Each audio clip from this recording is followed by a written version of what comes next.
All right, y'all. Here we go. One more time. This is Krook Rock, the Grind King.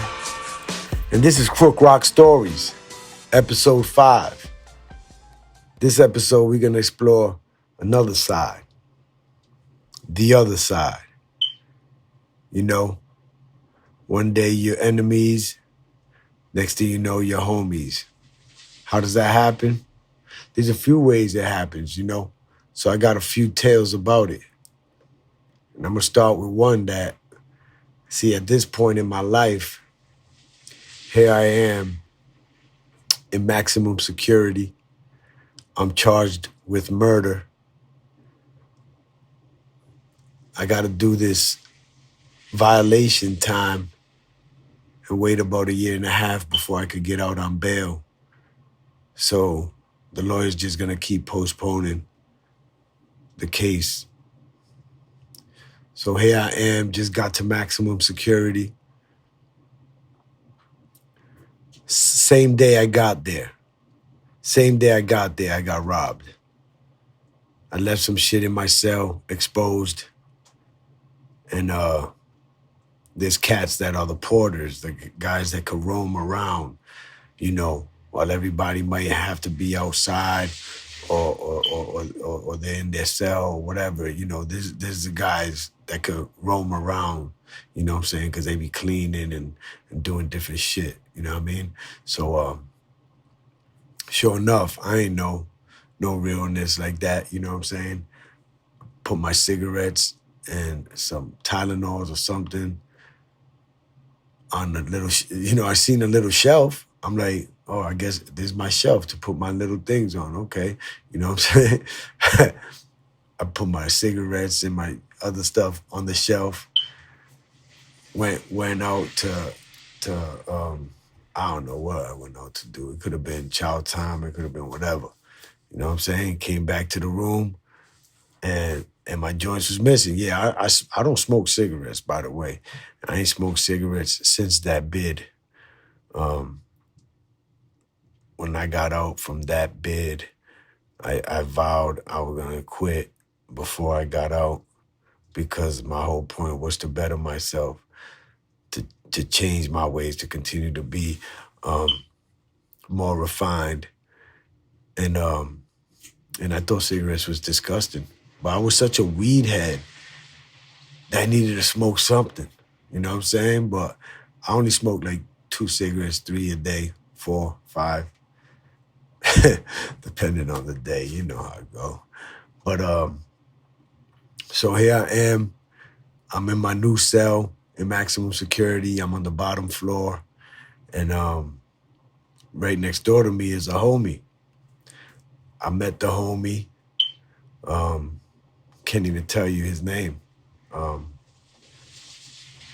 So many things done happened since.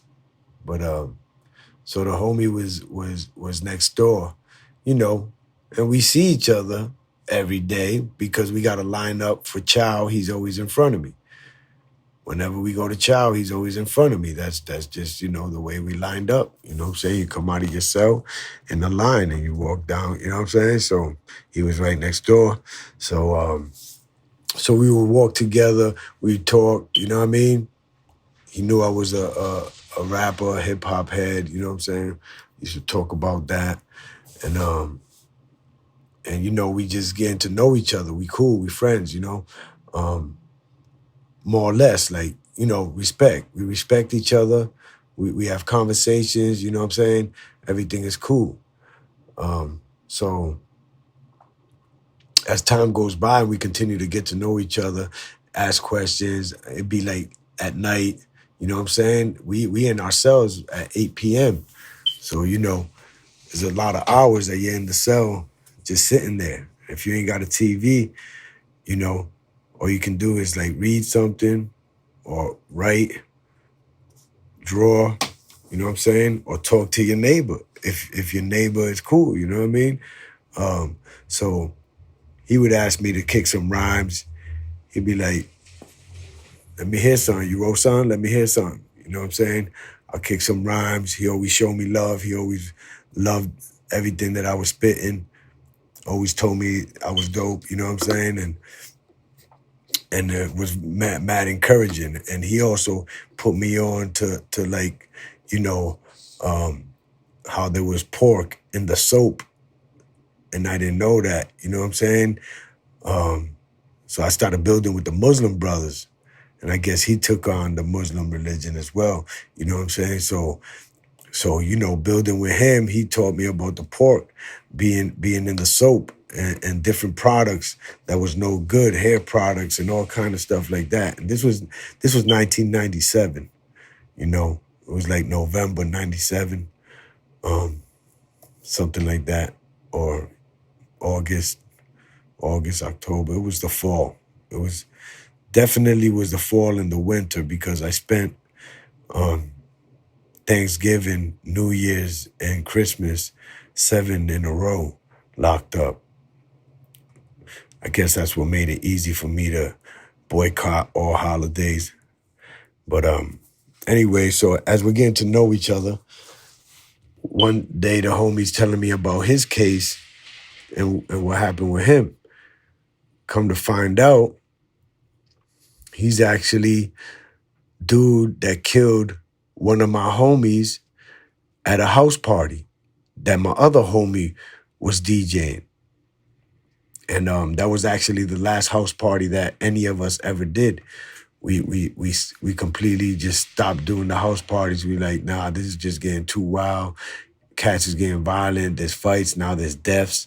Nah, we done with this. You know what I'm saying? If we weren't getting hired to be in a club or whatever, we was done with the house parties. We weren't gonna be getting killed at a house party or being responsible or anything like that for some BS. You know what I'm saying?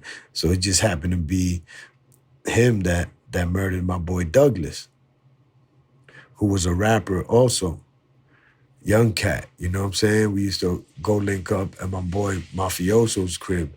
He lived around around the corner from me. And we used to go to his basement and listen to beats and stuff like that, kick rhymes and just kick it, you know what I'm saying? And Douglas was always around. He was a live little homie, cool kid, you know what I'm saying? Can't say too much about him because I only knew him as a rapper that I met at Mafioso's, you know what I'm saying, a few times. So anyways, yeah, man, he ended up being the homie who shot Douglas. And that hurt us when it happened. You know what I'm saying? It was a shock in the community. It really shocked the hip hop community and the underground scene. Like, this wasn't supposed to happen. This ain't supposed to happen in our culture. We're supposed to be safe practicing the culture. We're supposed to be happy practicing the culture, having a good time. We ain't supposed to be dying practicing the culture. So it was a devastating loss at the time. And then so, you're thinking, damn, this is that dude. Oh shit. You know what I'm saying? Like, this is that dude. Like, he got mad niggas want to kill him. You know what I'm saying? And I'm like, yo, this is crazy. But one thing that that you start to think of when you yourself are charged with murder and you feel like, you have your reason and regrets. You have your reason and regrets. And usually people don't even know that. People don't know what you're thinking, how you're feeling. They just know what they're thinking, what they're feeling. So who am I to judge a brother for killing a brother when I'm locked up for doing the same and I'm hoping for forgiveness? I'm wishing for forgiveness. I feel repentance. I feel terrible about what happened. There's not 1 ounce of me, not 1 gram of me that was happy or felt good about any of this happening. Not just because it was happening to my life, but because it was happening to another brother's life, his family, what they were going through, what my family was going through, having their son with so much potential to be in this position of possibly doing life in prison. So, who am I to be mad at the brother and to be the enemy, to continue to think that I should be against him? So once I get that, understanding in my own mind for me being in the position, because if you're not in the position, then you don't know how to look at it different. You don't know how to look at it different if you're not in the position. I'm in the position of being charged with murder. A life was lost. How am I going to talk about another man and how he took a life and how he's wrong? Because just like nobody knows what's on my mind and what I'm feeling, they don't know what's on his mind and what he's feeling. Because me, the guy that I met was a cool ass dude, very respectable, very respectful, confident, and quiet. You know what I'm saying? Reserved. This is the guy that I met in maximum security, not the guy who shot Douglas. That was like 4 years before. 3 or 4 years or something like that. So here I am going to the next building. They classify me to medium.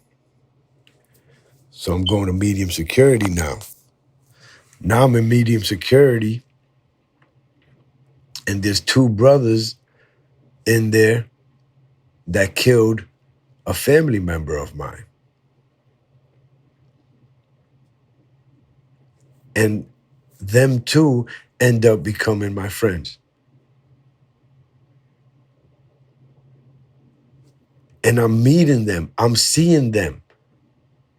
The way that they're behaving, the things that they talk about, how they want to live their life, how they're already living their life. Thinking about the positive things that they want to do when they get out. And them same brothers did come out, did get out, and came out and did their thing on the positive tip and stayed out of trouble. And not like, everybody got a reason and a regret that you might not know about. You know what I'm saying? I couldn't judge them brothers either. I'm in the same situation as them. I done fucked up. Just like they done fucked up. Maybe they were scared. Maybe they were scared and feared for their life. And did it and then regretted it. Who knows? But I can't judge that. I can't judge that man. I'll never be in the position to judge that man because I'm that man. And I know how I feel, and I know what I went through emotionally, mentally, spiritually, what it put me through. How am I supposed to not think that they also have gone through them same emotions? So I couldn't judge them. So as I'm in the prison system, I happen to keep bumping into people I had old beef with. It's like almost every building, someone else was there that we used to have beef with that,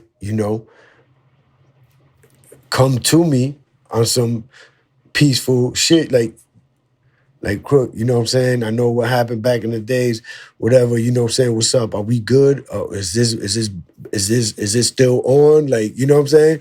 Like, are we still? And I'm like, hey man, we both are in some other shit right now. More important than whatever we went through back then. Because we survived that. You know what I'm saying? You got your charge. I'm here with my charge. I got bigger fish to fry. You know what I'm saying? I ain't worried about no beef with you. You know what I'm saying? One cat come up to me He had shot one of my boys back in the days, but he shot him in the leg purposefully. He wasn't trying to take his life or nothing like that. You know what I'm saying? He just wanted to intimidate. And we ended up burning his Jeep down. And matter of fact, my homie that got killed by the other two brothers in Medium, he the one that really lit the fire on the Jeep. He was a wild one, so I understand why cats were scared of him, because he was wild. He was out there. Stayed with the Tech 9 and ski masks. You know what I'm saying? So, but yeah, so, we laughed about it, actually. We laughed about his car getting burnt. You know what I'm saying?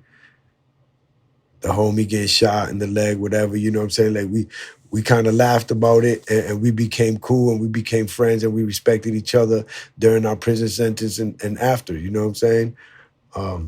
Another cat came up to me on the basketball court in Medium, talking about, yeah, cats is saying, yo, that Krook's in here, and I need to go come check you. I think he was lying like a mother, because didn't really nobody know that me and him had beef. He sucker shot me, and when he saw that I was standing up to him, even though he was a big-ass dude, and I was about to, I squared up to beef with him, and then my cuz started coming out the car. He wanted to act like he had a gun all of a sudden. You know what I'm saying? He started to act like he had a gun and shit. Went up in his jacket, like, what? What's up? What's up? What? And then we just like, all right, you know what I'm saying? We jumped in the whip and left. But then we seen him one night. We was gonna get him. We was 4 deep. It was late night. Caught him at the gas station, lacking. It was like midnight, 1 in the morning. We like rolled up on him. You know what I'm saying? Everybody had hoodies on, and everybody was just like looking at him, or not looking at him, but just stopped the car like right next to him. Didn't say shit to him. He's like, yo, bro, what's up? Like, he had a scared look on his face. Yo, what's up? What's going on? What? Like, you know what I mean? Then I told my boys, nah, let's let this clown be. You know what I'm saying? He ain't shit. He ain't nobody. Fuck him. You know what I'm saying? So we left. You know what I'm saying? We didn't even stomp him out. Next thing you know, he come to me telling me that somebody's telling him that I was in the building, and that, you know what I'm saying, whatever, you should talk to him and see what's up if y'all still got that beef or whatever. You know what I'm saying? Like, and I had to tell him the same shit I told the other homie. You know what I'm saying? I ain't worried about that shit. That's just old news. You know what I'm saying? I'm facing life. I got a murder charge. You know what I'm saying? You think I'm worried about a nigga sucker shot me last year, 2 years ago, whatever it was? You know what I'm saying? Like, I'm on another tip. So then, the homie was like, all right, cool, you know what I'm saying? That's what's up, you know what I'm saying? Blah, blah, blah, because, I just didn't want, ooh, so we squashed it. And after that, I always showed love to him. I still respected him, you know what I'm saying? Like, he came out, he started doing the security thing, and he was looking like he was trying to be serious in life. And we all gotta change and do it at our own paces. You know what I'm saying? I like to believe in brothers. You know what I'm saying? Everybody, we all have beef. We beef with our own family. We beef with our own brothers, cousins. We could beef with cats in the hood. It's like just another brother, somebody from the extended family that you just got into a disagreement with. You know what I'm saying? But you ain't gotta hold on to that. You gotta let that go. So I just, boom. After that, next thing you know, we on the court, playing ball, shooting ball, doing whatever. But he ain't worried, I ain't worried. We focused on moving forward in life. You know what I'm saying? So that's situations about, how an enemy ends up becoming a friend. Like, if you fight with somebody, and then after you respect each other because y'all beefed, y'all got it off your chest, That was my first instance, really of an enemy becoming a friend. Because we had beef with all his boys, him and my boys. We was beefing every time we seen any of them. we'd beef. We seen them in the streets. We drive after them. They try to get away. We done made them crash. We was always constantly beefing with that crew. And one of the cats who was like one of the tough guys in the crew, you know what I'm saying? He really had it out for me for whatever reason, you know what I'm saying? I was the leader of the Mac Men. I was the leader of my crew, you know what I'm saying? So I was that guy that everybody mentioned. So I guess he didn't like it, you know? So he wanted to have beef with me. And we met up at this park, you know? We set it up, 7 o'clock, behind the armory. Boom, we showed up. It's only like me, my cousin, his girlfriend, my other boy, and my other boy. One gun. Only one gun. And that's it. 4 dudes, 1 girl. They came out with like 13 dudes. Came out behind trees and all kind of shit. And they didn't even come with none of the other kids that we went to school with. It wasn't even the kids that we be beefing with all the time. On the bus, at the schoolyard. You know what I'm saying?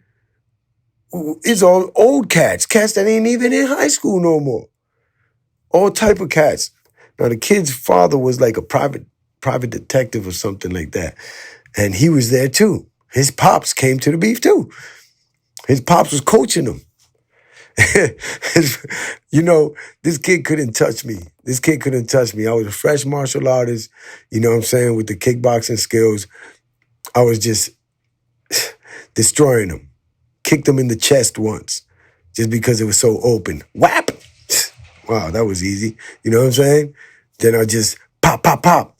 I'll go in on him, grab him, and snuff him 2 times, 3 times, hit him with a couple combos, then back up. He couldn't grab me. He couldn't touch me. You know what I'm saying? Then finally, he grabbed me. He got close to me. He grabbed me by the stomach, like trying to bring me down to the ground. But I actually had control of him. Grabbed him in the headlock, brought this nigga back to the concrete, DDT'd him right on the concrete. Bow! Then he got on top of me. He was fucked up. I just done DDT'd him on the concrete. So even though he was on top of me, he had the upper hand, he was weak. You know what I'm saying? So he choking me. But I grabbed his hands and I, you know, he's still dazed from the DDT. There's no way. You know what I'm saying? I grabbed him and I boom, I got up. And then I backed up. You know what I'm saying? And I was like, hey man, come on, man. Why don't we stop, you know what I'm saying, before this gets, you know what I'm saying? Like anybody really gets hurt. You know? I told him to let's stop. His father was in the background saying, the pressure points, Papito. Papito, the pressure points.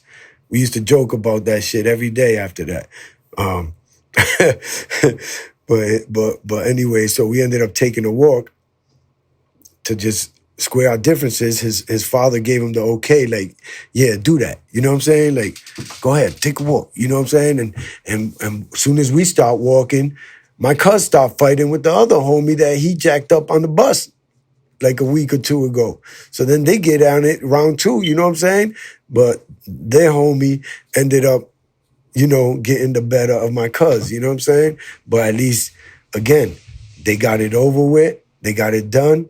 In the end, we all shook hands and we all said, all right, this beef is over. You know what I'm saying? It's settled. So it was easy to settle it because I whooped the homie's ass, but then their homie whooped my cousin's ass. So then it was like a even. We got our trade. We you know, everybody got it off.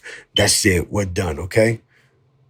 And ever since then, everybody that was involved have all been good friends ever since. Like, we respect each other because we went at it with each other. We weren't afraid of each other. But in the end, we respected each other. And that was more important than egos and pride. We respect each other, then boom, y'all got us this time. I got you this time. That's it. But we're not gonna keep doing this. You know what I'm saying? We're just gonna respect each other.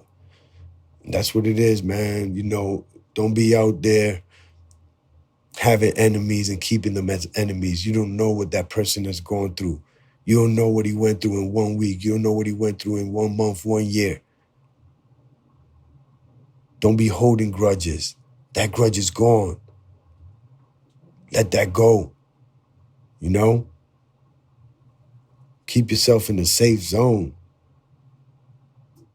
It's just all thoughts. You know what I mean? Like, you put yourself in a mind frame of thinking positive, of not having no beef, not having no issues with nobody. It doesn't matter what happened to you in the past. That's over. That past is over. You're living positive now. You're talking about doing right now and doing good for yourself and your family, but you're still holding on to a grudge that might be years old, and you don't even know what that person has been through since and how their mind has changed and grown. Nah, man, you don't hold on to that. You let that go. You see that person again, you just say hello, and you might just shake their hand. You ain't got to have a conversation, but just let them know, I respect you. Don't worry. You know what I'm saying? That's all you're saying. I respect you. Don't worry. I'm not worried about you. Don't be worried about me. You know, worry makes you sick. Worry can give you a disease. Ain't no need to be out here worrying about no dumb shit, especially past beefs. That was probably misunderstandings that could have been taken care of right there with a quick apology. You already know what it is. This is Krook Rock, the Grind King. Krook Rock Stories, episode 5, and we out. Peace.